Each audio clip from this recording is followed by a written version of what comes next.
मुल्क के न्यूट्रल से पूछना चाहता हूं कि जब आपने फैसला किया कि हम न्यूट्रल हो जाते हैं, बिस्मिल्लाह, बहुत अच्छी चीज है, लेकिन मैंने आपको बताया था तब कि हमारे जिधर माशी हालात खड़े हैं, इसमें अगर ये जो साजिश जो मैं सुन रहा हूं हो रही है, अगर ये कामयाब हो गई तो हमारे मुल्क की माइशत को बहुत नुकसान होगा। मैंने शौकत तरीन हमारे फाइनेंस मिनिस्टर को भी कहा कि उनको आगाह करो कि ठीक है न्यूट्रल बड़ी अच्छी चीज है, लेकिन मुल्क की सालमियत भी बड़ी जरूरी है। मुल्क अगर मजबूत होगा तो हम अपना दिफा कर सकते हैं। अगर मुल्क की माइशत अगर वो गिरना शुरू हो जाए तो मैं बार बार सोवियत यूनियन की मिसाल देता हूं। दुनिया की दो सबसे ताकतवर मुल्क थे, अमेरिका और सोवियत यूनियन। दुनिया की दो सबसे ताकतवर फौजें थी, अमेरिका की और सोवियत यूनियन की। लेकिन जब सोवियत यूनियन की माइशत जब वो नीचे गई तो मुल्क टूट गया, सोवियत यूनियन टूट गई। तो मैं आज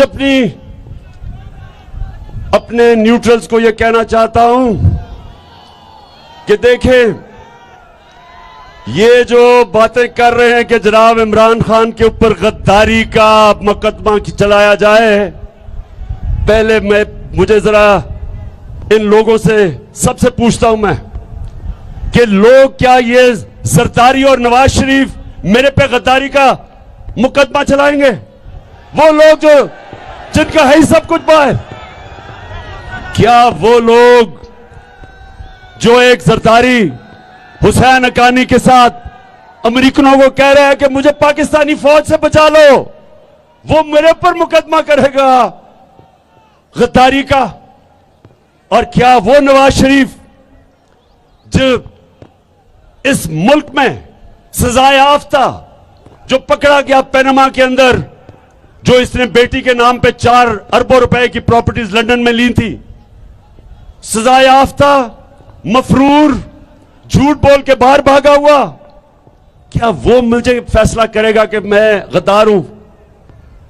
मैं आज सारे अपने पाकिस्तानियों से कहना चाहता हूं कि देखें, ये जो साजिश है ये इमरान खान के खिलाफ सिर्फ इसलिए है कि इमरान खान अगर हटता है रास्ते से तो रास्ता साफ हो जाता है इस तरह के लोगों की जो इस मुल्क का पैसा लूट के बाहर लेके जाए। ये वो लोग हैं जो 30 साल से हुकूमत कर रहे हैं। पाकिस्तान में 2 खानदानों ने 30 साल हुकूमत की है, शरीफ और जरदारी खानदान ने, और मुल्क को मकरूज इमरान खान ने किया। 30 साल आपने हुकूमत की है, हमने मुल्क को उधर से ऊपर निकाल के सस्टेनेबल ग्रोथ यानी कि सही रास्ते पर लगाया, पटरी पर चढ़ाया, साजिश से गवर्नमेंट करवा के। और अब जब इन्होंने देखा कि सारी कौम आज इस साजिश को समझ बैठी है, इसके खिलाफ है, इन गद्दारों के और चोरों के, तो आज ये कोशिश कर रहे हैं कि इमरान खान को रास्ते से हटाए गद्दारी का मुकदमा करके। जब IMF ने हमारे पे भी जोर लगाया कि ये कीमतें बढ़ाओ, अवाम पे खर्चे कम करो, हमने IMF का प्रेशर बर्दाश्त किया। और ये याद रखें, हम वो मुल्क हैं जिसने पहली दफा इस मुल्क की तारीख में जो सबसे बड़ा फलाई काम, सेहत कार्ड, जो हर खानदान को हम हेल्थ इंश्योरेंस दी कि कोई भी जाके किसी भी अस्पताल में अपना इलाज करवा सके, ये कभी पाकिस्तान की तारीख में ऐसा काम नहीं हुआ। बजाय ये कि खर्चे कम करते, हमने सेहत कार्ड लेके आए। पंजाब के अंदर 400 अरब रुपए का सबसे बड़ा प्रोजेक्ट। फिर हमने एहसास प्रोग्राम से निचले तबके की मदद की, औरतों को हुनर, पैसे जो सबसे गरीब तबका था उनको पहुंचाए। फिर कामयाब जवान पे सस्ते कर्जे, बल्कि सूद के बगैर कर्जे, और घरों के लिए सूद के बगैर कर्जे दिए। बजाय हम लोगों पे बोझ डालते, हमने लोगों से बोझ कम किया। और उधर फिर पेट्रोल और डीजल के ऊपर हमने सब्सिडी दी, बोझ कम किया लोगों पे। वो इसलिए कि हमारा जीना मरना पाकिस्तान में है। मैं किसी इंपोर्टेड हुकूमत का, किसी बाहर की सुपर पावर के सामने घुटने टेकने वाला नहीं हूं। अब ये मैं आगे आपको बता दूं कि ये इंपोर्टेड हुकूमत क्या करने लगी है। माइशत की तो इनको भी तैयारी नहीं थी, बिल्कुल तैयारी के बगैर ये पहुंचे और वो देख ही लिया माइशत का हाल। लेकिन ये करने क्या जा रहे हैं, ये जरा सारी कौम के सामने, क्योंकि मैंने अपना लाएमल भी दूंगा आखिर में, सारी कौम समझ ले कि ये क्या करने जा रहे हैं। सबसे पहले अपने करप्शन के केसेस खत्म करने जा रहे हैं, नैब को खत्म करने जा रहे हैं, जिधर अरबों रुपए के इनके ऊपर करप्शन के केसेस वो खत्म हो जाएंगे। शरीफ खानदान पे 40 अरब रुपए के करप्शन के केस है। आसिफ जरदारी के ऊपर ओमनी ग्रुप के फेक अकाउंट्स के केसेस पड़े हैं, सब माफ हो जाएंगे, सबको एनआरओ मिल जाएगा। वो जो अभी तुर्की में चेरी ब्लॉसम बूट पॉलिश, उधर अभी तुर्की गया हुआ था, तो सदर अर्दोगान के खाने पे उसने अपने बेटे को वहां बैठाया हुआ था, जो कि मफरूर है या भागा हुआ है यहां से, क्योंकि मकसूद चपड़ासी के केस में फंस रहा था, एफआईए के, मुल्क छोड़ के भागा हुआ है। उसको उसने इंग्लैंड से बुलाया। और इतनी शर्म की बात है कि एक बाहर के सदर के सामने एक मफरूर को बैठाया हुआ था। मफरूर, ये याद रखें, कोई भी मफरूर किसी भी शहरी के सामने जाए तो वो उसको हवालत में ले सकता है। आपको पता होना चाहिए कि वो उसको अरेस्ट कर सकता है।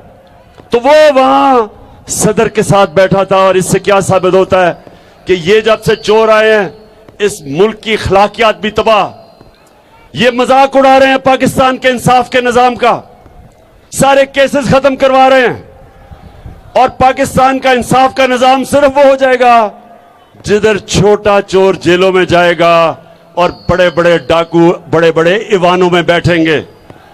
हमारे नबी सल्लल्लाहु अलैहि वसल्लम ने कह दिया था, यह मैं सारी कौम को बार बार बताता हूं, उन्होंने कहा कि जो कौम ताकतवर मुजरिम को सजा नहीं दे सकती और सिर्फ छोटे चोरों को जेलों में डालती है, वो कौम तबाह हो जाती है।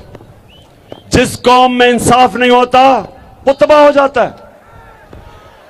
तो इसलिए हम सब ने मिलकर इनके खिलाफ जहाद लड़नी है, इनसे आजादी की जहाद लड़नी है, हकीकी आजादी लेनी है इनसे। क्या चीज? अच्छा सुने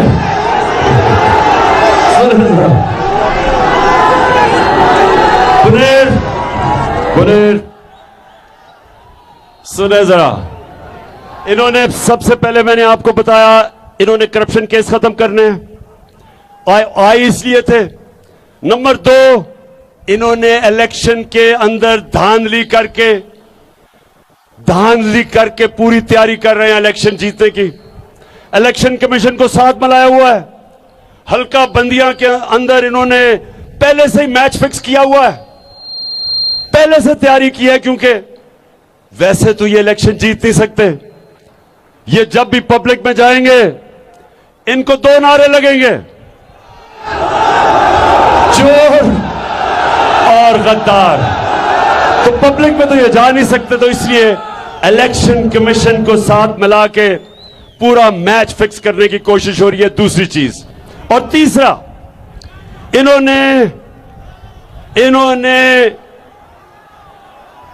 इन्होंने पुलिस को साथ मिला के झूठे केसेस बना के इन्होंने पूरा कोशिश की है कि अब ऑपोजिशन को ये क्रश कर दे, तबाह कर दे, दबा दे। कभी जो जुल्म हुआ था, जो 25 को और 26 की रात को जिस तरह पुलिस ने जुल्म किया है, कभी किसी जमहूरी गवर्नमेंट के दौर में इस तरह का जुल्म नहीं हुआ। 2 दफा ऐसे जुल्म हुए थे, दोनों दफा मार्शल लॉ था। कभी जमहूरियत के अंदर इस तरह का जुल्म मैंने नहीं देखा।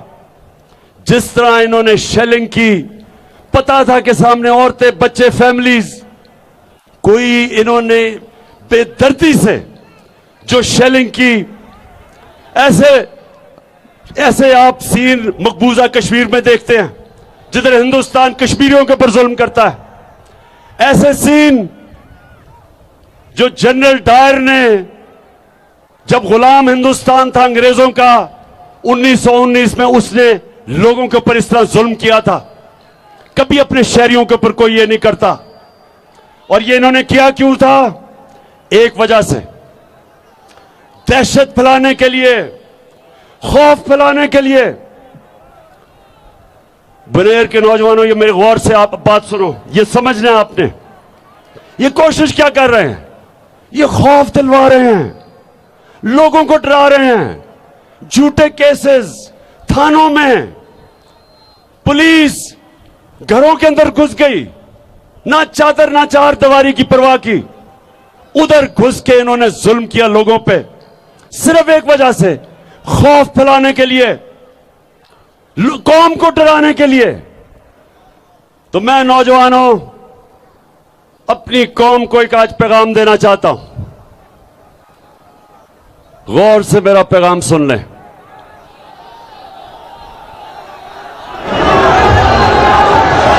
जब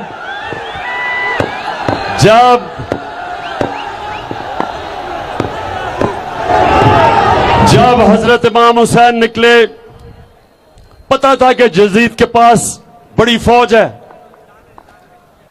हक और सच के रास्ते पे जब निकले तो कूफा के लोगों को पता था कि हजरत इमाम हुसैन सच और हक पे खड़े हैं, लेकिन उन्होंने उनकी मदद नहीं की, क्योंकि वो यजीद से खौफजदा थे, यजीद के जुल्म से खौफजदा थे। उन्होंने उनकी मदद नहीं की, पता होते हुए कि वो राय हक पे खड़े हैं। और वो सारी, जब तक क़यामत तक कूफा के लोग पछताएंगे कि क्यों नहीं उन्होंने उनकी मदद की, क्यों उन्होंने इतना बड़ा हमारी इस्लाम की तारीख में सान्या होने दिया। हमेशा वो पछताएंगे।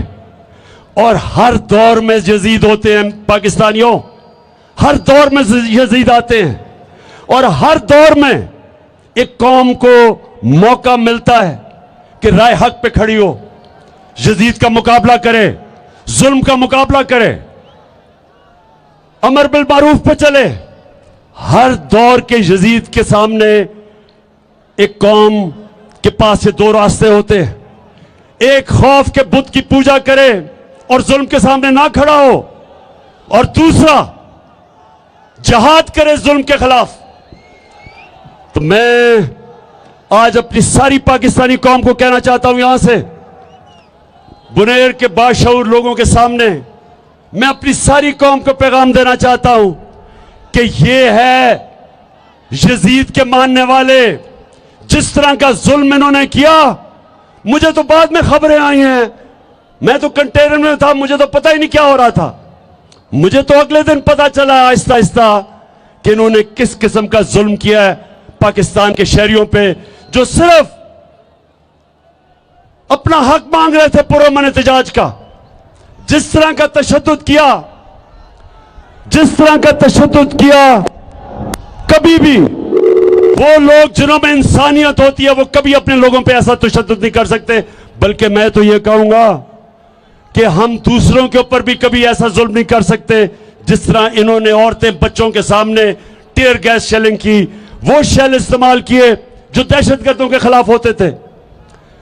तो मैं अपनी आज कौम को, सारों को यहां से खड़ा होकर पैगाम दे रहा हूं कि मैंने इनका, जब तक मेरे में खून है, मैं इनका मुकाबला करूंगा इस वक्त के यजीदों का।